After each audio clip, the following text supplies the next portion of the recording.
ito ay rated SPG. Striktong patnubay at gabay ng magulang ang kailangan. Maaaring may masiselang tema, lengguwahe, karahasan, sexual, horror o droga na hindi angkop sa mga... May pa-surprise visit nga itong si Noah kay Felma. Subalit siya nga ang masusurprise dahil mahuhuli niya nga nakatira nga itong si Manuel sa bahay ni na Felma at magkikita na nga ang dalawa. Sa kabilang banda naman nga nang magkausap nga itong si Felma at si Manuel, nagulat nga itong si Manuel nang malaman nga niyang break na itong si Noah at si Felma. At nang tanungin niya nga itong si Felma kung sino nga gusto nga niyang mapakasalan, ay ang sagot nga nito ni Felma ay si Manuel nga lang.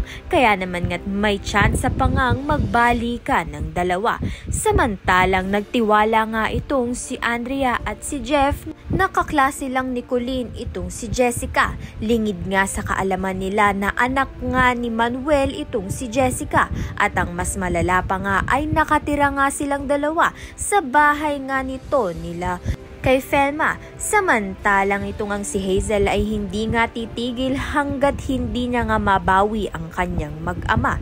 Kaya naman nga gagawin niya nga ang lahat ng paraan upang mabawi nga si Manuel at si Jessica. Kaya naman nga't yan at iba pa ang dapat nating pakaabangan. Maraming salamat sa iyong panonood.